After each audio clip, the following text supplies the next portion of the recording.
ऊंचा होने का पहला रीज़न ये है कि डैनियल प्रेयरफुल आदमी था। वो दिन में 3 बार घुटनों पे आके परमेश्वर के सामने स्पेशल प्रेयर करता था और प्रेयर उसके लिए बहुत इम्पॉर्टेंट थी। इतनी इम्पॉर्टेंट थी कि जब उसे पता चला कि प्रेयर करने से कि उसकी जान भी जा सकती है, जो कोई राजा को परमेश्वर करके ना माने उसे राजा मृत्यु दंड दे देगा, तो भी डैनियल ने अपने जान की परवाह नहीं की और परमेश्वर के सामने लगातार 3 बार दिन में घुटनों पे आके प्रार्थना करता रहा।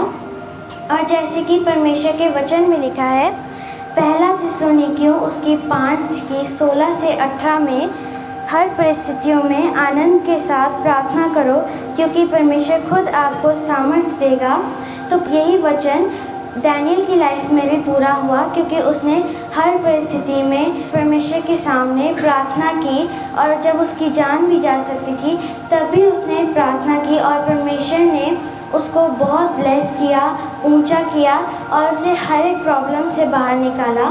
तो अगर हम भी डैनियल की तरह ही प्रार्थना करेंगे तो भी परमेश्वर हमें हर एक प्रॉब्लम से बाहर निकालेगा और हमें बुद्धिमान बनाएगा। जैसे डैनियल को परमेश्वर ने बुद्धिमान बनाया क्योंकि वो हर परिस्थिति में, बुरी हो या अच्छी हो, वो परमेश्वर के सामने प्रार्थना करता था। और ये वचन सेम परमेश्वर ने डैनियल के जीवन में भी पूरा किया।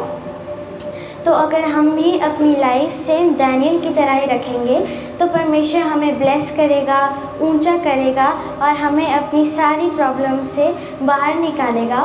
दूसरा रीज़न ये है कि वो परमेश्वर का भय मानता था। तो अगर हम प्रार्थना करेंगे, परमेश्वर का भय मानेंगे तो हमारे अंदर विजडम आएगी और हम परमेश्वर के हर एक काम को पूरा कर सकेंगे जैसे डैनियल ने किया। जैसे कि परमेश्वर के वचन में लिखा है, नीति वचन 9:10 में, यहोवा का भय बुद्धि की शुरुआत है। तो डैनियल यहोवा का भय मानता था, इसलिए परमेश्वर ने उसे बुद्धि के साथ भी ब्लेस किया। जब वो बंदी बनकर बेबीलोन ले जाया गया डैनियल को और उसके दोस्तों को, तो उनको वो खाना खाने के लिए बोला गया था जो बाइबल के अनुसार नहीं था। और डैनियल ने ये कंप्लेन नहीं की उस वक्त कि मैं बंदी बना के ले जाया गया हूँ, मेरे कंट्रोल में कुछ नहीं है, मैं कैसे परमेश्वर का वचन मान सकता हूँ। लेकिन डैनियल ने उस कठिन परिस्थितियों में भी परमेश्वर का भय माना और जो उसके वचन में लिखा है सिर्फ वही किया और परमेश्वर ने उसे बुद्धि के साथ भी ब्लेस किया। उसे परमेश्वर ने इतनी बुद्धि दी कि वो राजा का रहस्यमय सपना भी बता पाया।